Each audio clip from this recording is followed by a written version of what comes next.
Chapter 9, Part 2. After we dumped our bags in the rooms, we looked for a place to eat tacos.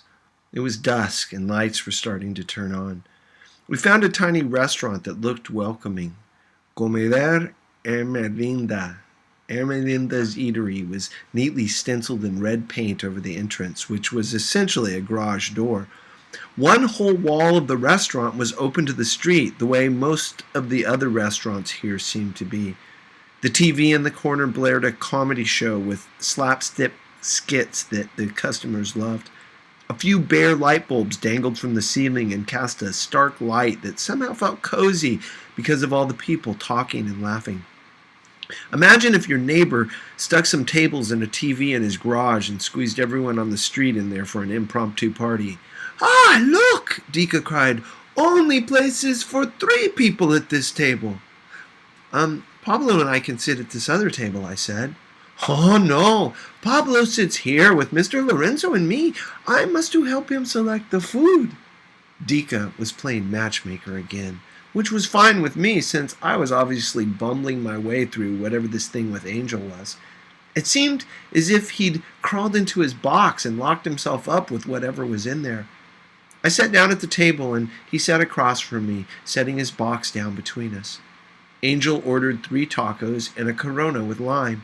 I ordered the same, glancing at Dika and Mr. Lorenzo to see if they'd noticed the beer part, but they didn't seem to care. Corona was Mom and Juan's beer of choice. Sometimes during their parties, I'd sneak a bottle and lie on the hammock and watch people laughing and talking as though they were on screen on a TV show with sets and lights while I was hidden backstage.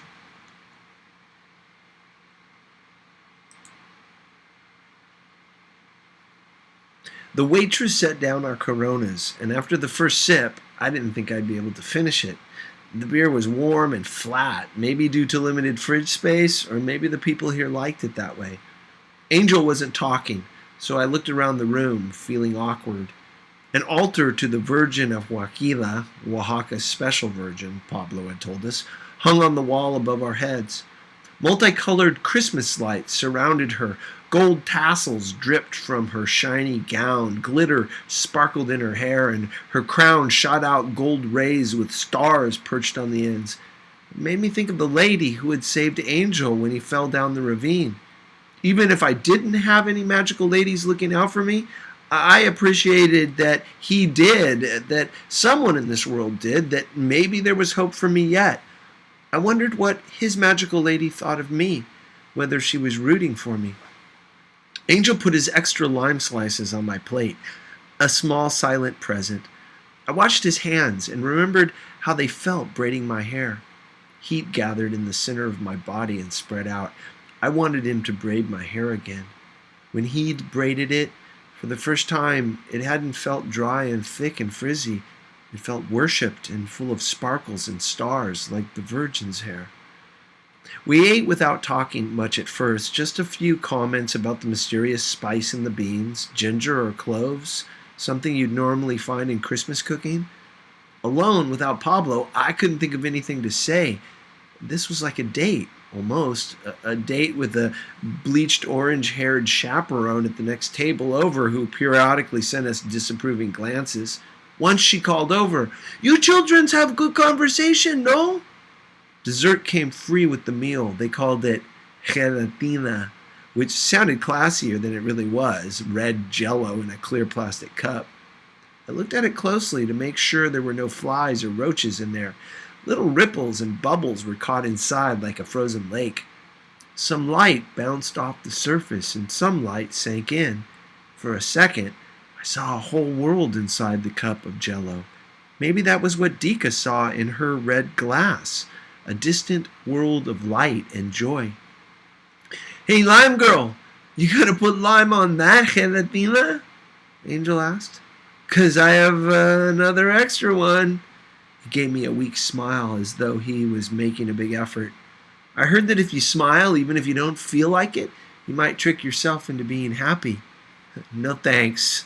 I dug my spoon in and slurped it up and felt it dissolve on my tongue. Then I took a deep breath and said, "You're quiet." "So are you." "But I'm always quiet," I said.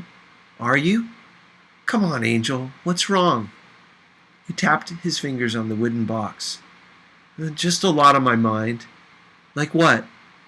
I figured he would say something about his mom or the jewels or the box, but instead he said, someone like you wouldn't be friends with me in Tucson. I stuck my spoon into the Jell-O and let it stand there, alert like a dog's tail. What does that mean? Someone like me. I was truly curious. What would someone like me be like? I'd wondered, of course, how other people saw me. Maybe it'd be like when you hear your voice on an answering machine and it doesn't sound anything like how you think you sound. I hope so. Mostly I figured other people didn't notice me. Other times I thought they noticed me enough to see that my clothes didn't fit right and my hairstyle hadn't changed since I was 5 and that I never knew exactly how much to swing my arms when I walked. Out of the corner of my eye, I saw Dika throw her head back and guffaw. I wondered if she would be surprised at how other people saw her. Probably she wouldn't care. Probably she looked at her reflection in the window by the pool and saw a curvy 16-year-old in a sexy bikini. And who knew? Maybe Mr. Lorenzo saw her that way too. Maybe he saw her draped in Christmas lights and gold tassels and glitter. Sophie, in woodshop, you never talked to me. You never even learned my name. I looked into the lenses of his sunglasses, trying to figure out if he was joking. His mouth looked serious, no hint of a smile. But Angel, you only talk to me now because you're stuck with me, he said. I didn't think you cared if I knew your name. It had never occurred to me to talk to him. He'd seemed too different with his long black coat and the heap of gold chains around his neck. If I'd tried to talk to him, I figured that instead of really hearing me, he'd just be noticing how I never got slang right. In English class, we read a book with a passage I underlined that said, when it comes to explaining to other people what's deepest and truest and most important to us, each person is trapped in her own tower, and everyone speaks a different language, and the only words we share are things like, it's going to rain, bring an umbrella. How can you express your heart's deepest feelings with words like that? At the table next to us, Dika and Mr. Lorenzo were holding hands. Her cup of Jell-O was empty. He was feeding her spoonfuls of his own Jell-O, and she was giggling and licking the spoon, then licking her lips seductively. Pablo was oblivious. He bounced up and down in his seat, yelling, my turn, until Mr. Lorenzo gave him a spoonful. If any people were from different towers, it was those three, but they'd found a way to connect. You could almost see little waves of warmth floating between them. I looked at Angel. I'm not stuck with you. You're the one who's stuck with me. You're the cool one. Even Pablo can see that. I'm just...